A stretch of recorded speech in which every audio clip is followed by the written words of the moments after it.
Sometimes the smallest details in a story are the ones that unlock everything. Today, we're going to pull on one of those threads, a single scarlet thread from an ancient story, and just watch as it unravels a pattern woven through history itself. Seriously, it's a tiny detail, but it might just change how you see the whole picture. So that brings us to our big question. How in the world does a random red cord, just a piece of rope hanging from a window, become this giant flashing neon sign in an ancient story? It sounds kind of crazy, right? Well, let's find out. All right, to get to the bottom of this, we've got to go back, way back. We're talking thousands of years ago to the ancient city of Jericho. This story comes from the book of Joshua, and let me tell you, the scene is tense. The stakes, they couldn't be higher. Okay, so picture this. You're in Jericho. This place is a fortress. I mean, the gates are barred, the walls are massive. Everyone inside knows there's an invading army just on the horizon. The whole city is on lockdown, and you can just feel the sense of dread hanging in the air. Judgment is coming. And right into the middle of this pressure cooker, 2 Israelite spies get sent on this super risky clandestine mission. And their plan? It's straight out of a spy movie. Step 1, get into the lockdown city. Step 2, find their contact, a woman named Rahab. Step 3, get the intel they need. And step 4, probably the hardest part, get out with their lives. But things get complicated. Their contact, Rahab, she agrees to help them, but not for free. She wants a guarantee, a promise that she and her family will be safe when the city, inevitably falls. The spies agree, and they seal the deal with, well, a simple object.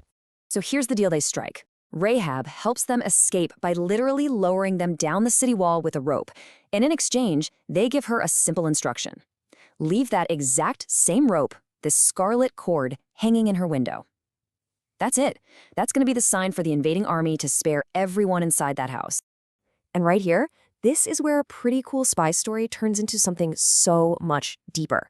I mean, think about it. They could have used anything as a sign, right? A white cloth, a branch, whatever. But the text is so specific. It had to be a scarlet thread.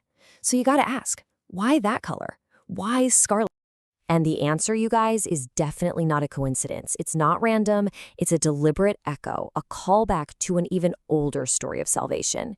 It's a pattern that the original listeners of this story would have picked up on instantly. So just think about it for a second. A scarlet sign, marking a specific house, so that family can be rescued from judgment. Does that sound familiar at all? Ring any bells? If you're thinking of the Passover story from the book of Exodus, you are spot on. Centuries before Rahab hung that cord, the Israelites were told to paint the blood of a lamb, scarlet blood, on their doorframes. Why? So the angel of judgment would literally pass over their homes. I mean, look at the parallels here. It's amazing. A scarlet sign marking a house for salvation, placed on the doorframe or window frame to save a family from judgment. It's not just similar, it's like a perfect narrative rhyme.